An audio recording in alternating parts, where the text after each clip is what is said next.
하니까 다들 평안하셨습니까?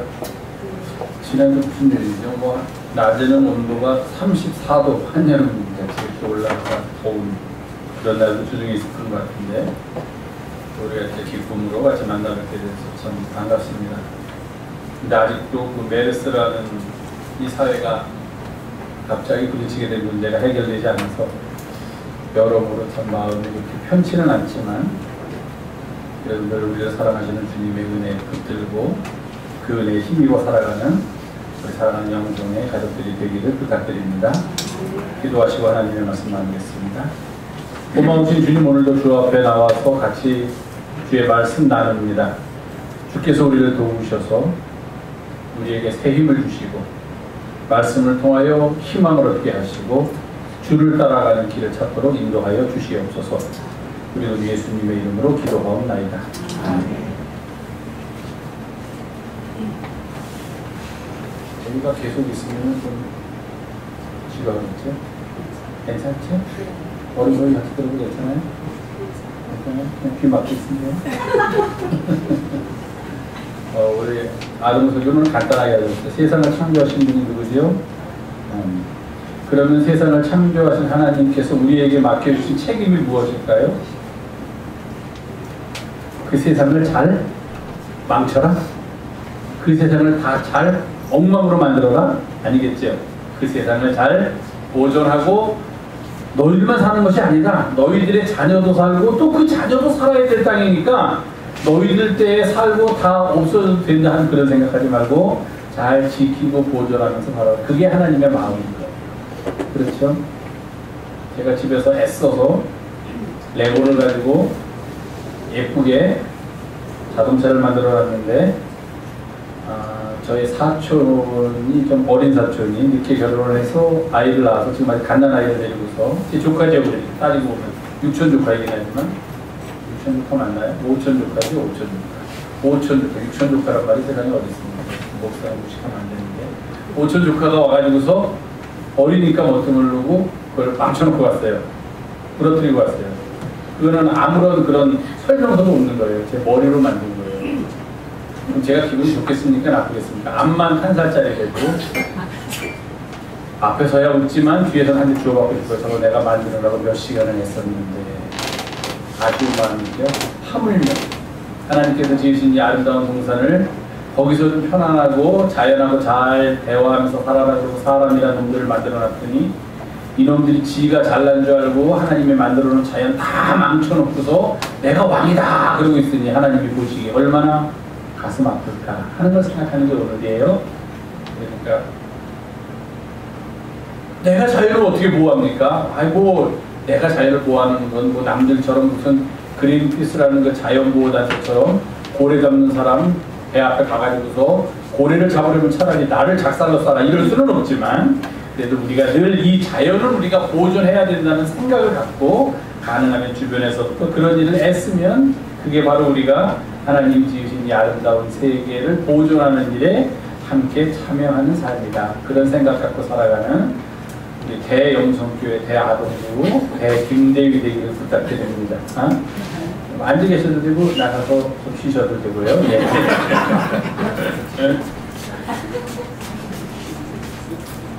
오늘은 환경선교주일이에요. 이게 6월 5일인가가 환경의 날입니다. 그래서 그거 맞추어서 이제 감리교회에서 6월 첫째 주일에도 환경선교주일을 어쩐지 해야 되는데 5월 말이나 근데 5월 말에는 아시겠지만 성령 강림절에 뭐 웨슬리 회심주일에 이게 많아요 행사가. 6월로 넘겼는데 또 6월 첫 주일은 전부터 지난주에 저희가 지켰지만 평신도 주일을 지키니까 같이 넣어놓으면은 이게 하나가 이렇게 좀 쳐지니까 6월 둘째 주를 저희는 환경선교주일로 정해서 지키고 있습니다. 그래서 한국은 요즘 굉장히 더워졌는데 날씨가 보통 이제 6월달에도 야외 예배를 가곤 했어요. 전에 목회하던 곳에서는. 그래서 일부러 이제 6월 둘째 주일날 환경선교주일이니까 그날 맞추어서 이제 야외에 나가서 예배 드리고 그리고 이제 하나님께서 주신 자연, 정말 이 아름다운 자연 우리가 파괴해서는 안 되겠구나 하는 생각 갖고 했는데 저희가 그래서 지난주에 그런 의미로 야외 예배를 좀 갔으면 좋겠다 하고 계획을 했는데 그만 이 메르스라는 게 갑자기 이렇게 퍼져서 우리의 움직임을 방해해서 못 가고 그래서 오늘 이렇게 교회에서 환경선교주의를 지키게 됐습니다. 참 아름다워라 주님의 세계는 좀 실감이 안 나네요. 찬송을 부르는데 이게 밖에 나가서 하다못해 나무라도 옆에 서 있고 뭐 돗자리 깔고 앉아서 거기서 참 아름다워라 주님의 세계는 부르면 이게 막 감동이 오는데, 그냥 반주가 없어도, 피아노 반주가 없어도 막 감동이 오는데, 아마 피아노 반주에 키보드 반주에 반주도 있고 막 아주 좋은 환경에서 부르는데도 이 참 아름다워라라는 찬송이 감동이 덜하는 이유는 이제 우리가 또 현장에 가 있지 않기 때문이다 하는 그런 생각을 하게 됩니다. 오늘은 환경선교주의입니다. 환경선교주의, 그럼 사람들은 그냥 딱 머릿속에 자연을 보호하자는 그 말을 하겠구나라고 보통 생각합니다. 예, 그 말을 드려야죠. 하나님께서 창조하신 자연, 그 자연은 우리가 보는 그 자연뿐만 아니라 그 자연의 일부분을 이루고 있는 사람들까지 포함한 그 모든 자연. 그래서 우리는 그것을 피조물이라는 단어로 설명합니다. 조물주 하나님께서, 창조주 하나님께서 만드신 모든 피조물들, 사람을 비롯해서 동물, 식물, 심지어는 나무, 바위 이런 것까지도 하나님께서 지으셨다는 고백 속에서 우리는 자연을 대하게 된다는 겁니다. 이 모든 피조물들이 서로를 아끼며 사랑하며 서로 듣고 서로 소통하고 서로 배려하고 서로 배우면서 살아가야만 다 같이 살 수 있다는 것을 배우는 날이 바로 오늘 환경선교주의입니다. 이제는 세상의 모든 것들이 혼자서는 도저히 살 수가 없습니다. 사람이 아무리 잘났다고 해서 사람 혼자서는 살 수가 없는 세상입니다. 세상의 모든 것들이 사람과 사람과의 관계뿐만 아니라 사람과 다른 피조물과의 관계로 세상의 모든 것들이 다 유기적으로 연결되어 있기 때문에 살아남기 위해서는 어느 한 종이 자신의 종의 우월성을 나타내면서 나만 살아남으면 된다 하는 생각 가지고서는 그 종 또한 살아남을 수 없는 그런 세상이 되었다 하는 겁니다. 모든 것이 다 밀접하게 연결된 가운데 우리는 살아갈 수밖에 없습니다. 인간과 인간, 인간과 자연이 이제는 서로 대립하거나 서로 겨루지 말고 경쟁하지 말고 서로 대화하고 서로를 인정하면서 살아가야만 하는 그런 세상이 되었다는 것입니다. 성경을 보면요, 예수님도 그렇고 구약의 예언자도 그렇고 자연을 보호하면서 살아야 된다. 이 자연은 하나님께서 주신 동산이기 때문에 이 자연을 폐파해서는 안 된다 하는 말씀을 하신 적도 예수님도 없고 또 선지자들도 그런 예언의 메시지를 선포한 적이 없어요. 정치 제도가 잘못됐다. 그러니 고쳐야 된다. 이 종교 이거 다 뒤집어 엎어야 된다 하는 것은 구약에 또 많이 나옵니다. 백성들을 향해서 그래서 회개하라 하는 말도 구약에 많이 나오고 지도자들을 향해서 그들의 삶을 바꿔야 한다는 말도 많이 나오는데 그것은 예나 지금이나 똑같은데 왜 유독 환경 문제에 대해서만은 구약의 선지자나 예수님 시대에 이르기까지도 침묵을 지켰을까? 요즘 들어서 왜 환경에 관한 말들이 많이 나오게 됐을까? 왜일까요? 그 이유가 뭘까요? 답은 간단합니다. 옛날에는 환경에 이렇게 내가 눌려서 환경이 우리를 공격하는 환경이 더 힘이 센 존재였고 인간이 더 힘이 약한 존재였어요. 과학이 발달하지 못했기 때문에. 어떤 것과 같은 막 천둥 번개가 치면서 그러면은 옛날 같으면 지금이야 뭔가 기류가 불안정하거나 지금 뭐가 공기가 이쪽에서 가는 것과 이쪽에서 가는 것이 잘못 만나가지고서 둘이 지금 막 위에서 싸우고 있구나. 그건 어떻게 피하면 되는구나. 이제는 다 알고 있습니다, 우리가. 근데 예전 같으면 그러면 큰일 나는 거예요. 이건 뭔가 천재지변이 일어난 거예요. 뒤집어지는 거예요. 그러니까 예수님 당시까지만 해도 과학의 발달로 모든 환경의 문제들을 설명할 수 있지 않았기 때문에 그저 두려움의 존재였습니다. 인간이 환경을 파괴한다? 그런 거는 생각도 못합니다. 환경이 인간을 공격한다. 이렇게 생각하면서 살아왔기 때문에 그렇습니다. 근데 요즘은 달라졌죠. 사람들이 하나님께서 지으신 환경을 마구마구 파괴합니다.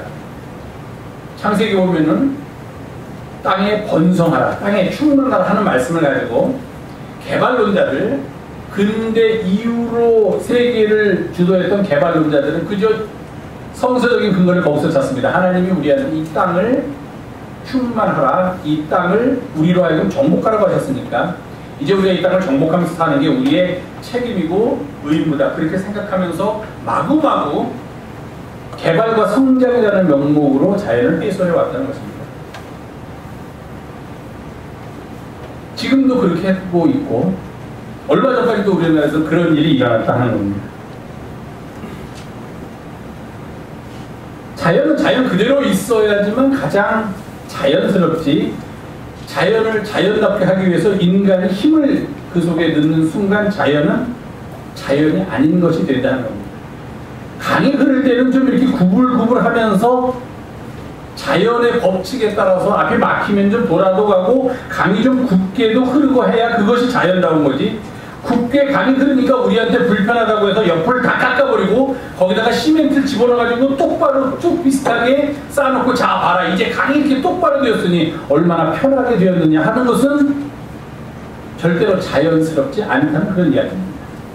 잘못된 이야기예요. 강은 구불구불해야 돼요. 굽이 흘러가야지만 그게 강이다 는 겁니다.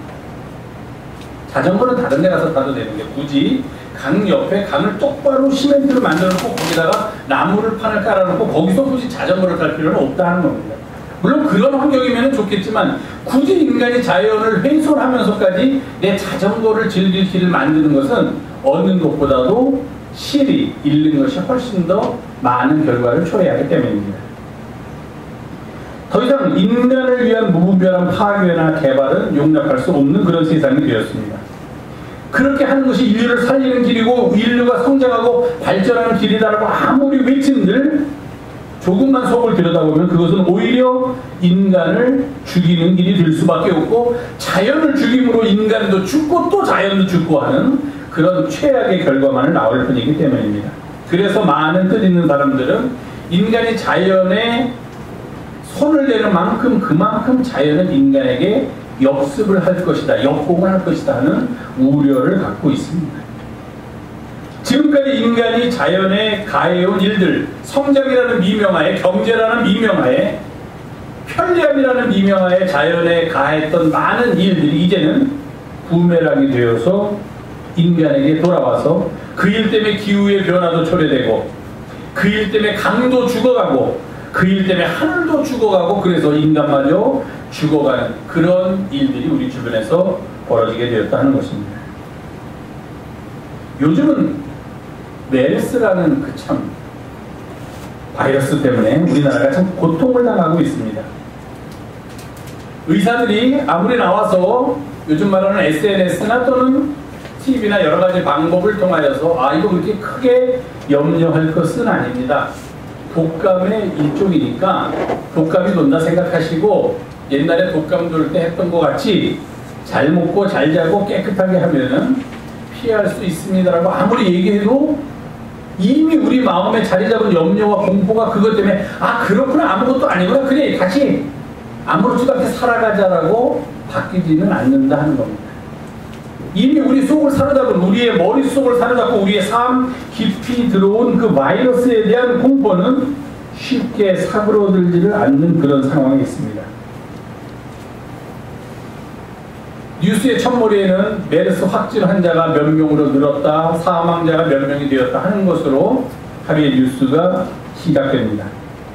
사람들은 다 두려워합니다. 어느 병원에서 메르스 환자가 발견했다는 이야기를 들으면 그 병원은 가지 말아야겠다. 아니 그 병원뿐만 아니라 또 다른 병원에서 메르스 환자가 있었는데도 불구하고 하도 그동안 숨겨놓고 알려주지 않았기 때문에 도대체 어느 병원에 있고 어느 병원에 없다는 것을 그거조차도 믿을 수가 없으니까 이제 병원을 못 간다 하는 그런 어쩌면 당연한 생각입니다. 당연한 그러나 사회적으로 볼 때 굉장히 문제가 있는 그런 일들이 우리 주변에서 일어나고 있다는 겁니다. 한 감염내과 의사가 이런 말을 했습니다. 이런 신종 바이러스의 출현 또한 자연의 파괴로 말미암아 인간을 찾아온 것이다. 그렇게 얘기합니다. 즉 신종 바이러스의 출현도 자연의 파괴 속에서 그 원인을 찾아야 한다는 것입니다. 자연 속에서 그냥 조용히 서식하던 바이러스들이 자기들이 살던 것을 인간이 개발이라는 미명하에 다 없애버리니까 그러니까 한마디로 해서 무단 철거를 해버리니까 그 속에서 거하던 바이러스들이 살 데가 없어가지고서 이제 인간이 살던 곳으로 자기들이 거할 곳을 찾기 위해서, 쉽게 말하면 집을 찾기 위해서 이동을 해서 이런 일들이, 알지 못하던 바이러스들이, 새로 생겨난 변종 바이러스도 있지만 지금까지 알지 못하던 바이러스들이 자꾸만 나오게 된다고 그렇게 이야기하는 사람들도 있습니다. 그렇기 때문에 우리 주변에서 일어나는 일들은 바이러스 하나가 나타났다고 해도 그거 하나만 가지고서 그 일을 다 해결하려고 하거나 설명하려고 해서는 안 된다 하는 것입니다. 그 주변에 얽히고 설킨 여러 가지 이야기들이 엄청 많이 있다는 이야기예요. 예를 들면 바이러스 때문에 지금 고통을 하는데 그 바이러스는 뭡니까? 우리 몸에 들어와서 감염을 시키는 거죠. 우리 몸의 조직을 파괴하는 거죠. 그러니까 우리 몸에 들어와서 조직을 파괴하는 것만 막으면 되는데, 그러다 보니 이것이 단순히 의학적인 일이 아니라, 그러면 왜 정부에서는 초기에 이 바이러스가 퍼지는 것을 막지 못했는가? 정부를 비판하고 비방하는 쪽의 일들이 드러나게 된다는 겁니다. 또 어느 병원에서는 왜 그런 일을 했는가라고 병원을 비난하는 일들이 드러나게 돼요. 그러니까 이것은 단순히 병원균 하나의 문제가 아니라 우리가 살고 있는 이 사회의 모든 관계망에 치명적으로 어려움을 주는 그런 일들을 발생시키고 있다 하는 그런 것입니다. 그래서 우리는 요즘 무슨 일을 하든지 그거 하나만 봐서는 안 된다는 겁니다. 그 일이 일어나게 되는 원인과 그 일이 퍼지게 될 때 나타나게 되는 결과와 여러 가지들을 한꺼번에 보아야지만 그 일을 바로 파악할 수 있다고 그렇게 이야기합니다. 인터넷 주소를 칠 때 www라고 우리가 칩니다. World Wide Web이라는 뜻이죠. 말 그대로입니다. 월 세계가 와이드 아주 넓게 웹, 거미줄처럼 그렇게 서로 얽혀 있다는 그런 뜻입니다. www가 이제 이 세상의 모든 일은 다 긴밀하게 연결되어 있고 그 속에서 원인과 결과 그리고 그 의미, 이유를 찾아야만 할 때가 되었다는 겁니다. 눈에 보이는 현상만 가지고서는 알 수 없다는 거예요. 그 주변의 것들을 다 같이 볼 수 있는 안목을 길러야만 한다는 것입니다. 메르스의 확산이 초미에 관심이 되었던 지난 한두 주 동안 우리 주변에서는 여러 가지 일이 일어났습니다. 여러분도 그거 들으셨는지 모르겠는데 한 방송에서 이런 게 있었대요. 정부를 옹호하려는 사람과 메르스 사태에 대해서 정부가 좀 잘못했다고 하는 사람이 토론을 하는데, 정부가 잘못했다는 사람이 얘기를 하는데 논리적으로 얘기를 해서 사람들이 다 공감을 했답니다. 5월 20일 날 첫 확진자가, 메르스 확진자가 첫 번째 확진자가 나왔고 그것이 대통령한테 보고된 게 5월 26일이라고 합니다. 6일이 지난 뒤에 대통령한테 보고했대요. 무슨 장관이죠? 보건복지부 장관을 통해서. 도대체 그런 신종 전염병 확진자가 나왔는데 그것이 즉각 보고되지 않고 6일이나 지난 다음에 보고되는 그러한 소통의 부재, 그러한 시스템이 어디 있느냐 그 사람이 얘기를 하면서. 또 그 다음날 그러니까 대통령이 나와가지고 지금 메르스 확진자가 15명인데 라고 국민한테 얘기를 하는데, 그날 새벽에, 같은 날 새벽 한 4-5시간 전에 보건복지부에서 발표한 확진자 수가 18명이었다고 합니다. 정부의 보건복지부에서는 새벽에 18명이라고 발표했는데 대통령은 그보다도 한 4-5시간 뒤에 나와서 15명이 있다. 이거 국민 보고 어떻게 믿으라 하는 거예요.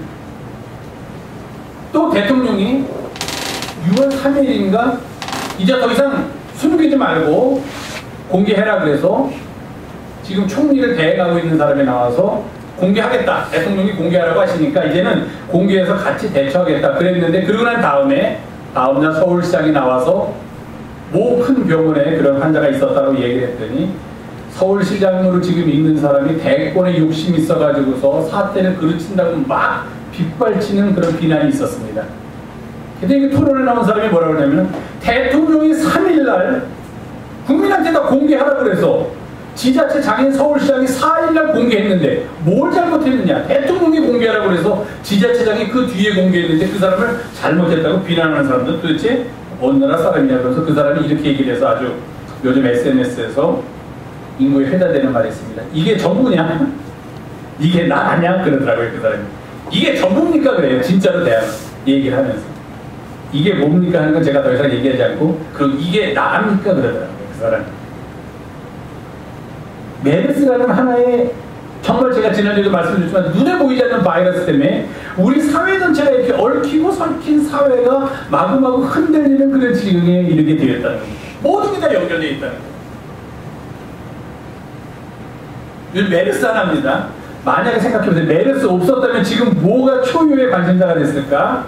첫 번째는 세월호 문제가, 그 세월호 무슨 새로 만든 시행령 이런 거 가지고 아직까지도 문제가 됐을 겁니다. 두 번째는 지금 벌어지고 있는 국무총리 인준이 문제가 됐을 거예요. 그 다음에는 그 자살한 사람이 남겨준 리스트가 아직까지도 사람들 사이에 오르내리면서 이게 과연 어떻게 해결될까 궁금해하고 있을 때 그런 거는 다 없어졌습니다. 다 없어지고 메르스 하나만 남았어요. 메르스 하나만 남았어요. 이 와중에 국무총리 인준시키려고 합니다. 뭐 국무총리 인준시키는 거에 저희랑 관계없는 이야기라 그렇게 할 수 있지만, 법과 질서를 지킨다는 명분 하에 정권의 유지를 위해서 평생을 바쳐놓은 게 눈에 보이는 사람이 국무총리가 된다고 하니까 괜히 서울 퍼지더라고요.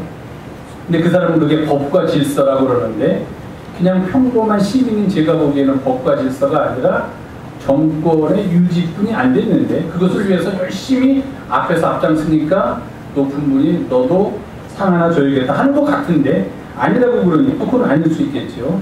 부디 나라가 좀 안정됐으면 하는 그런 바람뿐이 없습니다.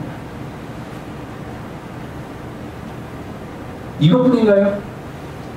교계에서도 또 요즘 시끄러운 소리가 났죠. 큰 교회 목사님 한 분 계신데 그분의 목회 활동 및 명목이 공개되니까 그거 가지고 이게 목사님이나 또 그러더라고요. 요즘은 이게 뭐냐 하는 게 유행이에요. 이게 정부냐? 이게 나라냐? 이게 목사냐? 이게 교회냐?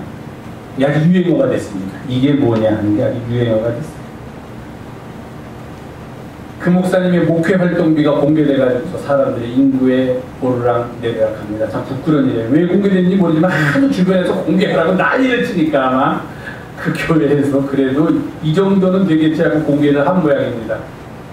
목회 활동비라는 명목을 공개했는데 사모님이 골프채 값과 프로 골프한테 레슨하는 레슨비가 거기 왜 넣는지 모르겠어요. 어떤 바보 같은, 죄송합니다, 장로가 그걸로 왜 넣었어요? 슬쩍 빼야지. 그걸 넣어가지고 난리가 됐고, 양복을 수선하는데, 양복을 맞춰 입는 데가 아니라 양복 수선비가 100만원, 와이셔츠 한 벌에 60만원, 그리고 또 뭐 안경 하나 맞추는데 160만원, 이런 게 들어있다고 이제 또 난리가 났어요. 공개하지 말지. 왜 그렇게 공개하고, 공개하려면 다른 명목으로 공개를 하지, 목회 활동비라고 해놓고 그 밑에다가 아이템을 그렇게 써놓으니까 교회를 걱정하는 사람들은 물론이고 밖에서는 이거 완전히 뭡니까, 무슨 기회 잡은 거죠. 그러지 않아도 기독교 욕하려고 호시탐탐, 북한 애들이 남친 생각하는 것처럼 호시탐탐 기독교 공격하려고 노리던 사람들의 아주 호재를 줬다는 겁니다. 교회가 그러고 있고, 또 재밌는 소식 들으셨죠? 미국에 있는 한 아주 좋은, 미국의 거의 최고인 고등학교에 다니고 있는 한 한인 여학생이 고등학교 3학년이 되고 졸업을 하는데 9월달부터 대학교를 가게 됐는데, 이 한인 여학생이 미국의 제1위 대학이라고 하는 하버드 대학과 동부에 있는 하버드를 시기에서 서부에다가 지은 하버드라고 하는 스탠포드라는 대학이 있습니다. 그 스탠포드는 서부에 있는 사람들이 동부를 질투해서 만든 대학이에요.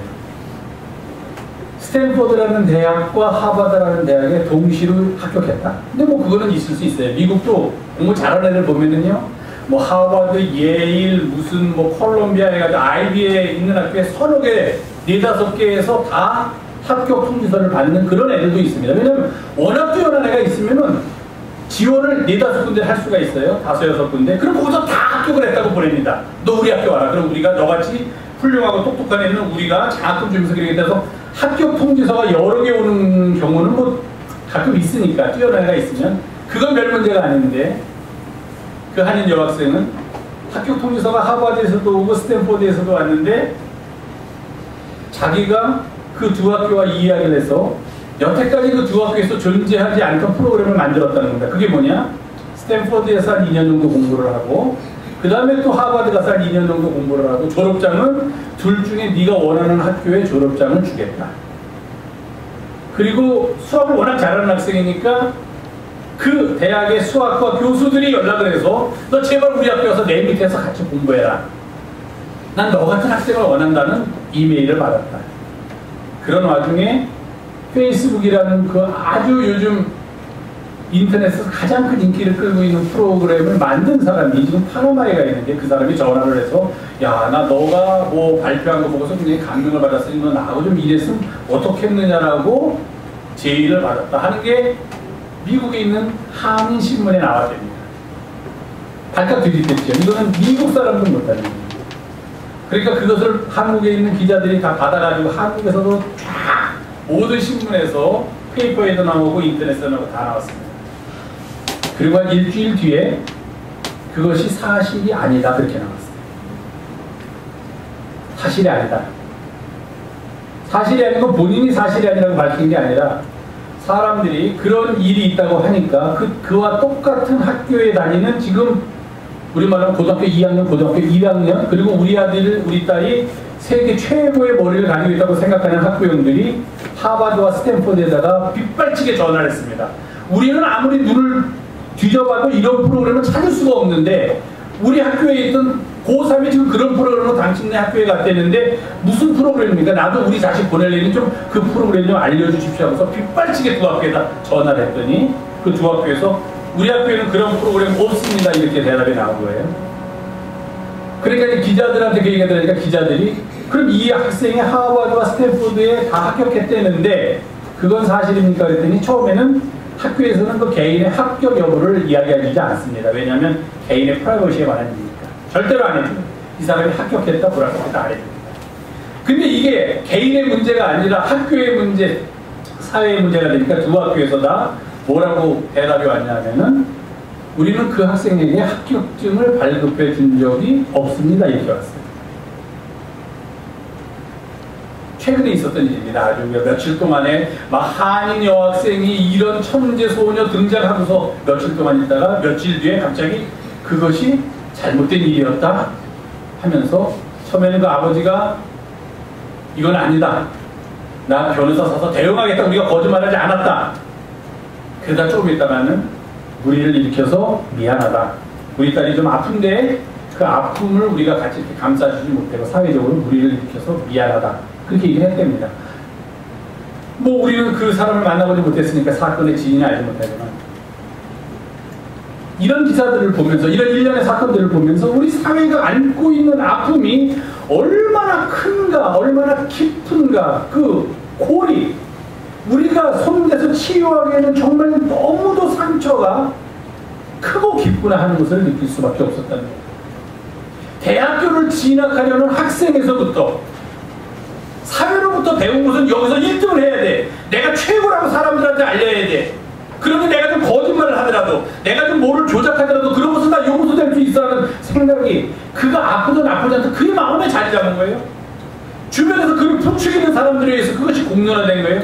이건 한 개인에게서 비롯된 문제이지만 그 밖에 우리 사회에서 벌어지고 있는 많은 일들을 보면은 도대체 이게 사회인가 하는 말이 저절로 나올 정도로 사회가 아파하고 있다는 겁니다. 왜일까요? 사람들은 이렇듯 모두 자기의 삶의 이익을 극대화하고 그것을 지키기 위해서 아둥바둥하면서 살아가고 있다는 겁니다. 정치를 하는 사람들은 자기들이 잡은 권력을 어떻게든지 놓지 않으려고 거짓도 일삼고 숨기고 이 어리석은 백성들한테 알려봤자 혼란만 더할 뿐이다. 누가 어리석고 누가 똑똑하단 말입니까? 누가 지혜 있단 말입니까? 그런데 모든 정보를 자기들만 독점하고 이것은 얘기해줘봤자 그 무지한 백성들은 오히려 소란만 일으킬 뿐이다라고 생각을 하고 있는 나라에서 우리가 살고 있다는 겁니다. 심지어는 그 나라에서 자란 한 작은 여학생은 내가 이제 살아남을 길은 내가 이렇게 다른 사람을 갖지 못한 특별한 것을 가지고 있다라고 세상에 공포하는 것만이 내가 살아남을 길이다라는 생각을 할 수밖에 없었다는 거. 그렇게 하게끔 만든 그 사회, 그 주변 어른들, 이런 것들이 우리를 지금 사로잡고 있다는 그런 이야기입니다. 한 인간으로 한 사람의 그리스도인으로 이 땅을 어떻게 사는 것이 바른 삶인가 하는 것을 고민하기보다는 많은 사람들이 대부분이 아니 우리를 포함해서 모두가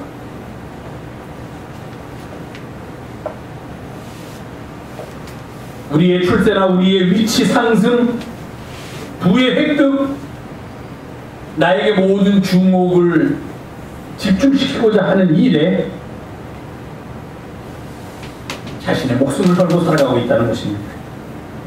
전체를 보고 함께 살아가고자 하는 눈은 사라지고 그런 마음은 없어지고 그저 눈앞에 나에게 닥쳐올 이익에만 급급할 뿐이라 하는 것입니다. 오늘의 본문의 표현을 빌면 우리 모두는 어떻게 되어 있는가? 우리의 사역을 본받는 일에 우리의 삶을 바치고 있다는 것입니다. 그 사역을 본받고 그 사역을 얻기 위해서 살아가고 있는 게 우리들이다 하는 것입니다. 나의 주변은 상관하지 않고 그것이 어떻게 나의 삶과 연관되어 있는지를 보지 않고 나만의 욕심을 얻고 이익을 얻으면 다라는 생각이 우리를 사로잡고 있다는 것입니다. 그래서 성경은 우리에게 그렇게 하지 말아라 그렇게 얘기합니다. 그 사역을 본받지 말아라. 왜냐하면 우리를 부르신 이는 거룩한데 그 사역을 본받는 삶은 거룩과는 전혀 어울리지 않는 그런 삶이기 때문이다라고 성경은 우리들한테 갈구하고 있습니다. 그리고 우리를 부르신 이가 거룩하고 그 부르심에 응답하는 이들은 당연히 그 거룩하심을 따르고 본받아야 하는데 그런데 아직도 사역을 본받는 자리에 머물러 있다면 그는 결코 그를 부르신 자의 거룩함에 이르지 못하기 때문이다. 성경은 이렇게 이야기하고 있습니다. 그러면서 베드로전서에서는 우리한테 이렇게 얘기합니다. 거룩한 자가 되라가 아니라 모든 행실에 거룩한 자가 되라. 성경책을 들고 왔다 갔다 다닌다고 해서 그게 거룩한 자가 되는 것은 결코 아니라는 것입니다.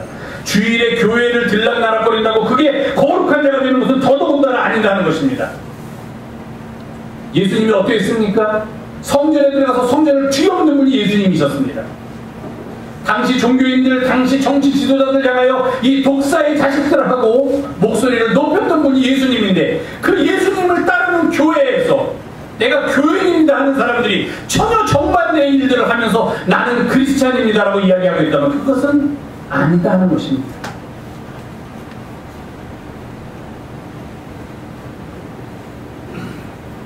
왜 자연이 훼손됩니까?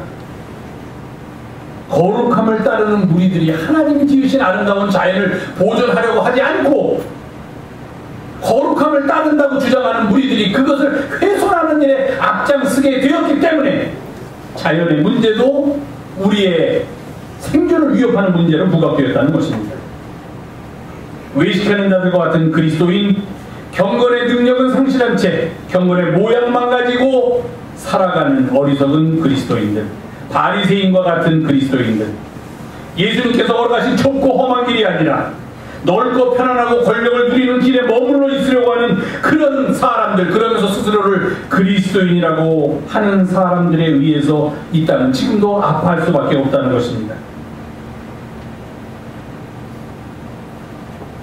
주님의 거룩함을 따르고 그의 거룩함을 닮아가는 것, 그것이 우리가 갈 길이다라고 고백하는 사람들에 의해서 이 땅은 회복될 수 있습니다. 이 땅은 고쳐질 수 있습니다. 하나님께서 지으신 그리고 보시기에 좋았던 그 세상으로 돌아갈 수 있다는 것입니다. 그것은 세상의 권력을 잡아서 되는 일이 아닙니다. 세상의 부를 소유함으로 가능해지는 것도 아닙니다. 어떤 사람들은 우리를 향해 또는 저같이 얘기하는 사람을 얘기합니다. 너는 아무래도 그런 권력 못 잡으니까 그런 소리 하는 거지. 맞습니다. 못 잡습니다. 아무리 해도. 여우가 지나가면서 포도 보고 저거는 칠 거야. 못 따먹으니까. 그래도 좋습니다. 그러나 길인 건 길이고 길이 아닌 건 길이 아닙니다. 권력을 잡을 수 있건 잡지 못하건 사람으로 살아가야 할 길은 똑같습니다. 권력을 잡는 사람들이 걸어가야 될 바른 길과 권력을 잡지 못할 우리 같은 서민들이 걸어가야 할 바른 길이 다른 것이 결코 아니다는 거예요. 예수 그리스도 앞에서는 그런 권력이, 하나님 앞에서는 그들이 가지고 있는 부와 그들이 가지고 있는 힘이 무슨 의미가 있겠습니까? 그런 거 다 의미가 없다고 고백하는 게 그리스도인들 아닙니까?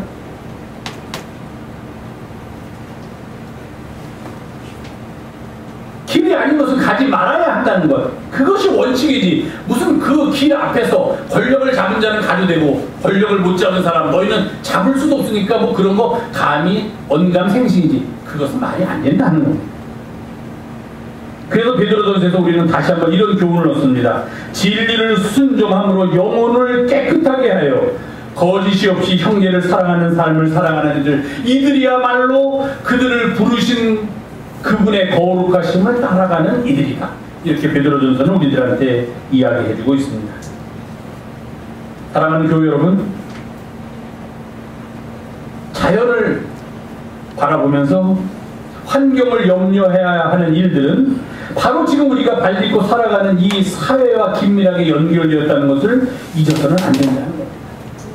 이 사회의 아픔도 해소해야 하고 자연을 훼손하는 일도 멈춰야 되고, 이것은 다 우리가 얽혀서 다 하나로 우리가 바라보고 해결해야 할 문제라는 것입니다.